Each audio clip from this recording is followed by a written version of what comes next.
have a plan. You got a plan? Have a plan.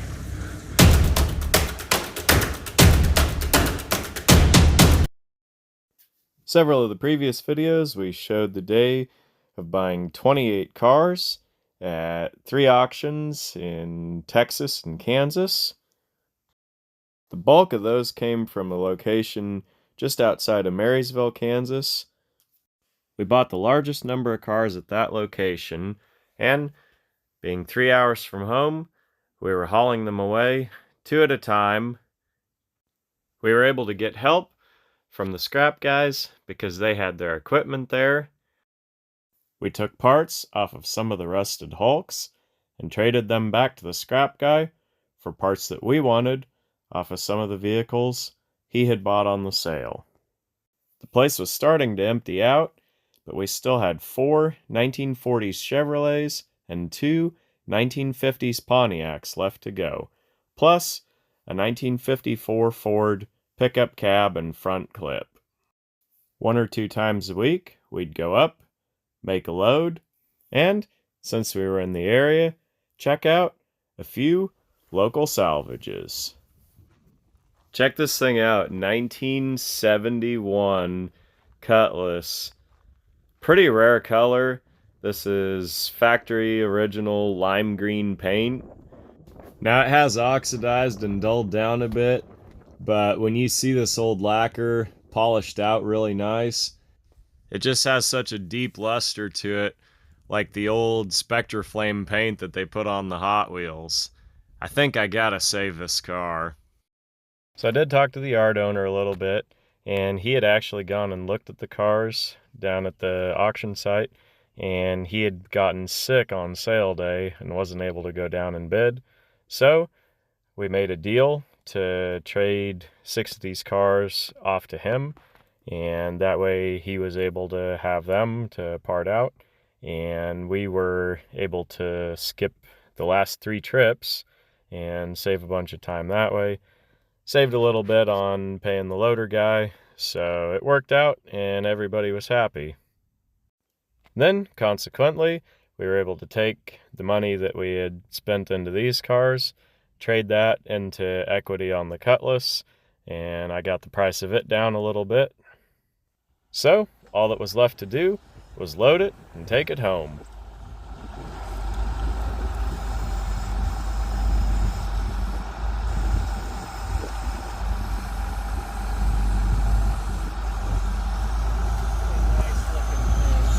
It is.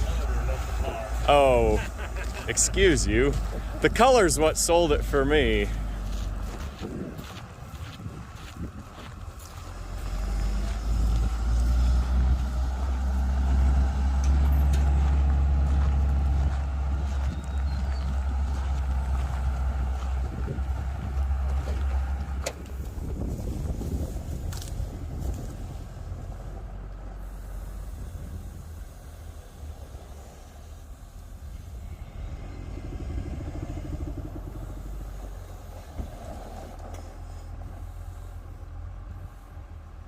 He could be back just a little, or should I move him up a little?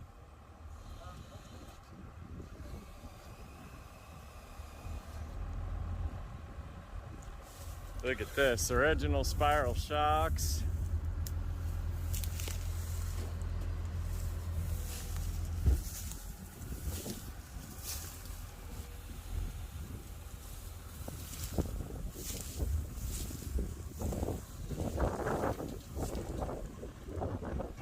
Pretty big buy-in, but I like the car.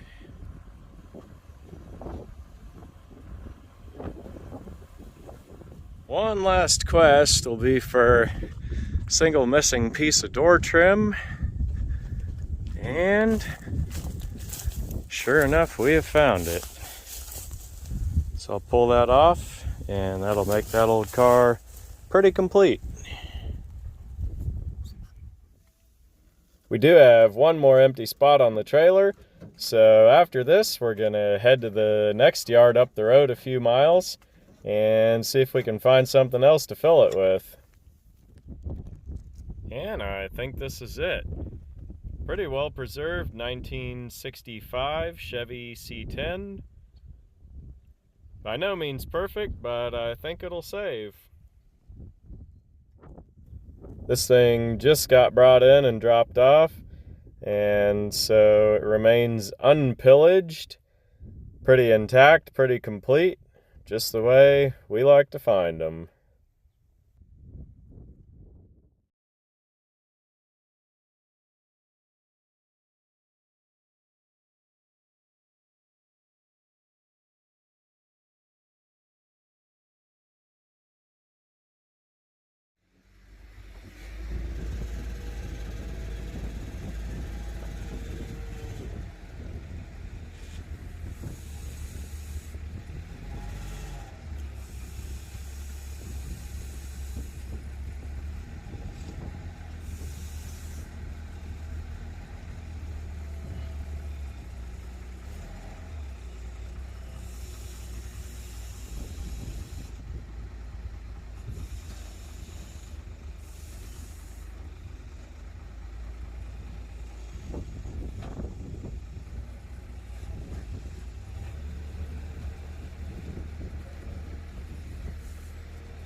We still have one more piece left to get to complete this trip, so we'll head off to grab the 1954 Ford truck cab. I'm gonna miss this old place. Kinda hard to say goodbye to a time capsule like this.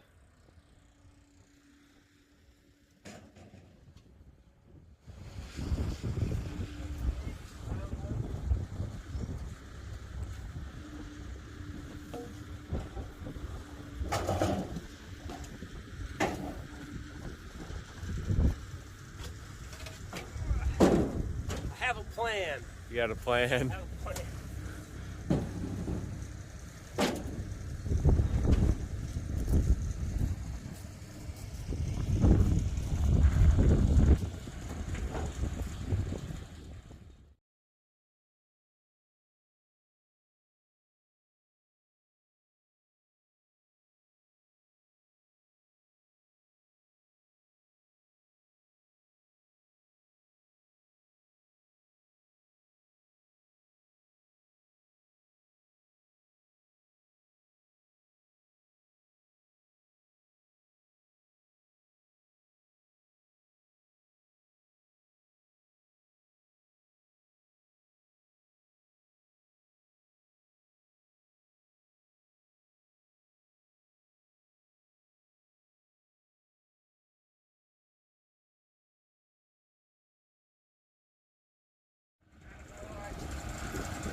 We'll need that $20.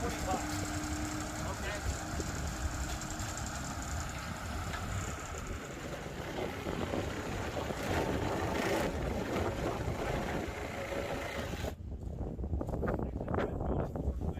Oh, buddy, you're getting right under there.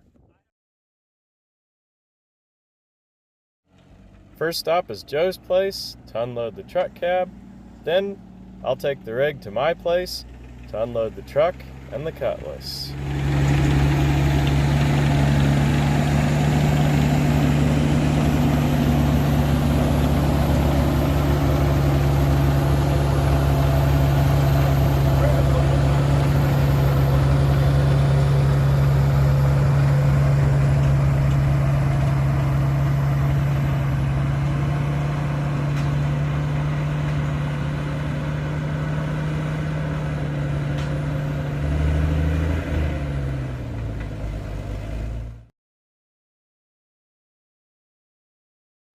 So here's a quick first look at the Cutlass for everybody. This is a 1971, and each of these years, 68 through 72, they just all had their own little differences in the bumpers and the grills. And there's not probably really any one that's too different from any other, maybe other than the 68. See the appeal of the lime green paint. At some point they did refinish that driver's door, and so that color's a little bit off. I'm hoping maybe with some wet sanding be able to get that to come back. It is a dark green interior. If I'd had my preference, I think this thing would look really, really good with a white interior. I think it would just pop so nice. And I like to restore this stuff all the way back to the original, but this is one where I would seriously consider doing a color change on the interior to white, but probably not. Probably stay original. You see, the pack rats have been kind of busy in here, so it'll definitely need to be cleaned out. Pretty basic car, crank windows, does have the remote mirror, AM radio, straight column, no tilt.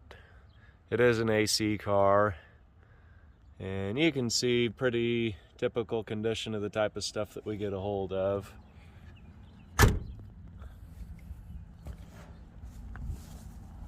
I really did pay up on this car.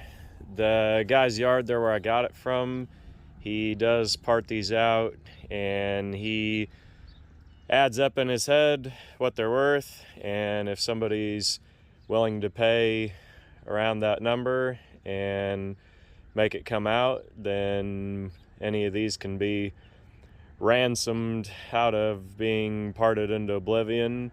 And I probably wouldn't have otherwise done it except for the color. It's just really attractive shade, and one that I really thought ought to be saved and taken out of there. The frame's real solid. I think the underside's really pretty good as well. The best thing about this car is the roof is in really good shape. These A-body cars, they're very prone to rusting around the window openings, and all of that on this car is just really, really excellent. The vinyl top, I think, got baked off pretty early in the car's life and went away, and so it wasn't sticking around to hold moisture, and that's probably gone a long way to saving this car. The lines on these, you just can't beat them. I mean, every one of these GMA body cars, the Chevelles, the GTOs, Cutlasses, and Skylarks, they all have a bit of a different character to them that you can just tell which brand they were built by. And I've always really liked these Oldsmobiles. I do have a set of rally wheels for it, and I also have a set of dog dish hubcaps. So back to the old 67 Fairlane question. It's the age-old dilemma. Factory styled steel wheels, factory hubcaps, or aftermarket mags. And I don't have exactly a mock-up of those three to show for this particular instance, but comment below which of those you'd like to see on this car. I do have all three. Always like it when you can catch an original dealer logo on these, and the camera may or may not pick this up, but this is Quality Motor Company. It was an Oldsmobile Jeep dealer out of Manhattan, Kansas.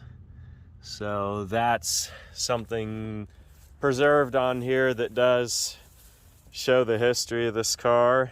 So always neat to find those, show a little bit of the provenance of a specific vehicle and trace where it came from. I haven't tried to turn the engine on this car, but just by the look of it under the hood, I'd kind of be surprised if that thing is still loose. It just has the look of one that's locked up. But these Oldsmobile engines, I mean, they used them for a lot of decades, and it's still possible to get a hold of running ones, either from guys that are taking apart cars for the demo derby, which that's pretty easy to find in this area. You can usually pick up an Oldsmobile engine of various displacements for $300 to $500. So not too big of a deal to swap something in there. I told a few people what I paid for this car, and the consensus is kind of that I overpaid. But again, rare color like this, may or may not see it again, and it was there, and pretty viable car. And I just think there's a part of me that if I had gone back to that yard in 6 months or a year and seen this thing parted down into oblivion, I probably would have regretted it. So it's here. Then a quick walk around to this C10.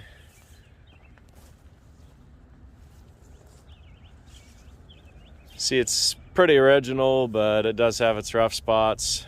But the overall look of the truck is worn, but not like really torn up. And what's here, I think it can just be brought back. Every one of these old vehicles is going to have its good points and its bad points. And these trucks, they're no different from any old Chevy of any generation. You can just about expect that there's going to be rust in floors and floor braces, regardless of what year they are.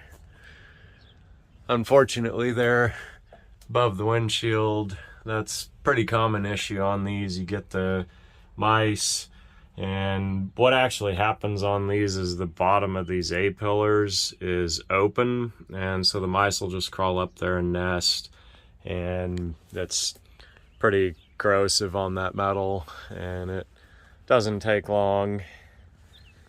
This thing was parked showing 56,000 miles, which may or may not have turned over. I guess probably so, but you never know.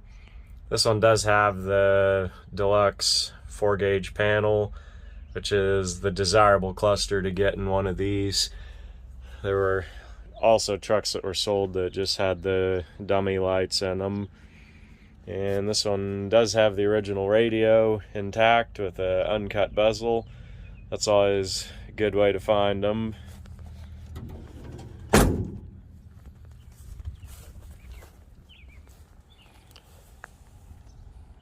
They do reproduce front fenders for these trucks, and they're really not too terribly expensive. And these solid colors, guys have gotten pretty good at spotting them in and matching the original painted patina, and so that probably would be the best way to go on this, is just to put a new pair of front fenders on it and rockers and get some rust repair underneath. And this thing has a lot of potential to be really a pretty good truck. When I made the deal on this truck, he originally had said front bumper sold, which honestly I didn't care because it had a chrome bumper and I would have taken it off anyway. And I do have in the yard a white painted bumper, which will be the correct way to go on this and really give it back the original look for how it was on the assembly line. It does have the original 6-cylinder, all there, complete, intact. And I did grab the fan belt on this one, and it turns, so there's pretty good chance it'll respond well to the will it run treatment, although you never know till you're elbows deep and actually doing it. So always a question why they parked these, and some of them got parked for real reasons, and others be just because they bought new vehicles and didn't trade them in. So it's always a fun thing to go through them and see what you can get on bringing them back to life. This thing's been parked since the early 90s, and so about 3 decade slumber that it'll need to be revived from. Was very fortunate that it came with all 4, and actually a 5th for the spare, of these matching body color wheels. Always like to see that. I think I'll have the extra hubcaps out at the shop so I can put it back to exact assembly line look, which is the right way for them to be as far as I'm concerned. I've always really liked this shade on these trucks. This orange color was used, I think, about 4 generations, 50s, 60s, 70s. These old solid colors, you can buff them out. Take a look at my next video. After this one, we're gonna have a real neat buffed up revival of a different car that we did, and that's got me pretty excited for breathing new life into the old paint on some of these. So definitely want to check back and see that one.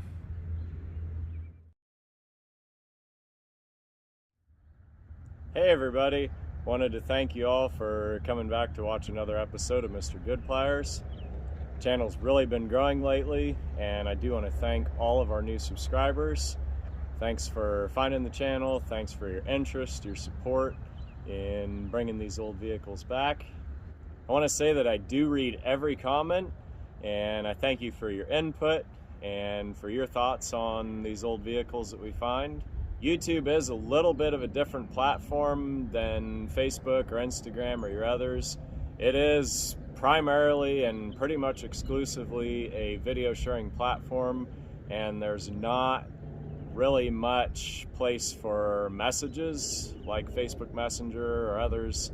And so if you do want to get a hold of me, I do reply to those messages, but really the best way is just through personal email, and I try and list that in every video description. But if you do want to get a hold of me, that is the best way. And I know some people have been asking for parts, and I will be able to get back to that soon. I do appreciate your patience. I've got a couple big things that are going on here that I've really got to get taken care of. I've kind of shoved them off, and now they're really needing to be addressed and be dealt with. And I apologize if I am slow in responding, but I've got to make some space in my head to get some big things taken care of. And so I appreciate everybody's patience as far as that's concerned. And do want to let you know that I've got probably some of my best videos coming up. So even though life is in a bit of upheaval right now, there will be probably some of my best videos yet to come, and you're not going to want to miss them.